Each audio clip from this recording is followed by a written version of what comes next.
اعوذ باللہ من الشیطان الرجیم بسم اللہ الرحمن الرحیم۔ آج کا ہمارا واقعہ ہے ماں اور اس کے بیٹے کا، ماں کی آخری دعا۔ میرے پیارے بھائیوں اور بہنوں، آج جو ہم واقعہ سنانے جا رہے ہیں وہ صرف ایک کہانی نہیں بلکہ ہر اس بیٹے کی حقیقت ہے جو اپنی ماں کی قیمت تب سمجھتا ہے جب وہ دنیا سے چلی جا چکی ہوتی ہے۔ قرآن میں اللہ تعالیٰ فرماتے ہیں اور محمد صلی اللہ علیہ وسلم نے فرمایا کہ جنت ماں کے قدموں کے نیچے ہے۔ لیکن افسوس، ہم میں سے کتنے لوگ اس حدیث کو سنتے ہیں اور پھر بھی اپنی ماں کو انتظار کرواتے ہیں۔ آج کی کہانی ہے آج کا واقعہ ہے ایک ماں اور اس کے بیٹے حمزہ کی۔ تو چلیے ہم ماں اور اس کے بیٹے حمزہ کا واقعہ سنتے ہیں۔ حمزہ جب چھوٹا تھا اس کے ابو کا انتقال ہو گیا۔ گھر میں کمانے والا کوئی نہیں تھا۔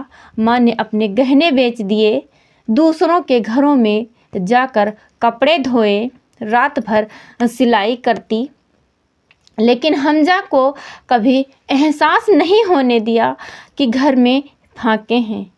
ایک رات حمزہ نے دیکھا اس کی ماں بنا کھائے سو گئی۔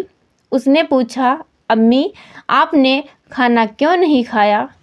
ماں مسکرائی، بولی، بیٹا مجھے بھوک نہیں لگی تھی، لیکن سچ تو یہ تھا کہ گھر میں صرف ایک روٹی تھی جو اس نے اپنے بیٹے حمزہ کو کھلا دی تھی۔ وقت گزرا، حمزہ پڑھ لکھ کر شہر چلا گیا، نئی نوکری مل گئی، نئے دوست مل گئے اور اپنی نئی دنیا میں وہ کھو گیا۔ اب ماں کے فون اسے ڈسٹرب کرنے لگے۔ وہ اکثر کہہ دیتا، امی میں بزی ہوں، بعد میں بات کرتا ہوں۔ ماں صرف اتنا کہتی، بیٹا بس تیری آواز سننی تھی۔ ہر رات وہ اپنے بیٹے کے لیے دعا کرتی، ماں ہر رات اپنے بیٹے کے لیے دعا کرتی، یا اللہ میرے بیٹے کو گمراہ ہونے سے بچا۔ ایک دن اس کے دوستوں نے اسے حرام کمائی کا آفر دیا۔ حمزہ ڈگمگایا، پیسے کی چمک نے آنکھیں بند کر دیں۔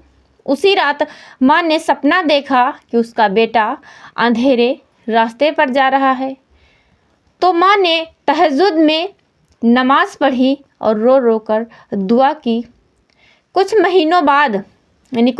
مہینوں کے بعد ماں بیمار ہو گئی۔ اس نے بیٹے کو فون کیا، آواز بہت کمزور تھی، بیٹا اگر ہو سکے تو ایک بار ہمارے پاس آ جاؤ۔ حمزہ نے کہا، امی بہت ضروری میٹنگ ہے، اگلے ہفتے آؤں گا۔ لیکن اگلا ہفتہ کبھی نہیں آیا۔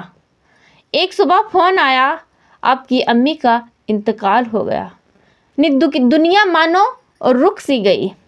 حمزہ جب گھر پہنچا، ماں سفید کپڑے میں لپٹی ہوئی تھی۔ وہ ان کے قدموں میں گر پڑا، رو رو کر کہنے لگا، امی ایک بار آنکھیں کھول دو، میں آ گیا ہوں۔ لیکن اب جواب دینے والی آواز خاموش ہو چکی تھی۔ جنازے کے بعد اسے ماں کی ڈائری ملی، اس میں لکھا تھا، یا اللہ اگر میرے بیٹے سے کوئی غلطی ہو جائے تو میری دعا کے صدقے اسے معاف کر دینا۔ حمزہ پھوٹ پھوٹ کر رو پڑا۔ میرے عزیز بھائیوں اور بہنوں، ماں کبھی بوجھ نہیں ہوتی، ماں کبھی ڈسٹرب نہیں کرتی، ماں دعا کرتی ہے۔ یاد رکھیے، جب ماں چلی جاتی ہے تو گھر سے برکت چلی جاتی ہے۔ اگر آپ کی ماں زندہ ہے تو ابھی کال کریے، اگر آپ دور ہیں تو اپنی ماں سے کال کریے، ان سے کہیے، امی میں آپ سے بہت محبت کرتا ہوں، اور اگر نہیں ہیں تو ان کے لیے دعا کیجیے، کیونکہ دعا ہی ان کا حق ہے۔ السلام علیکم ورحمۃ اللہ وبرکاتہ۔ کمنٹ میں ماشاء اللہ ضرور لکھیے۔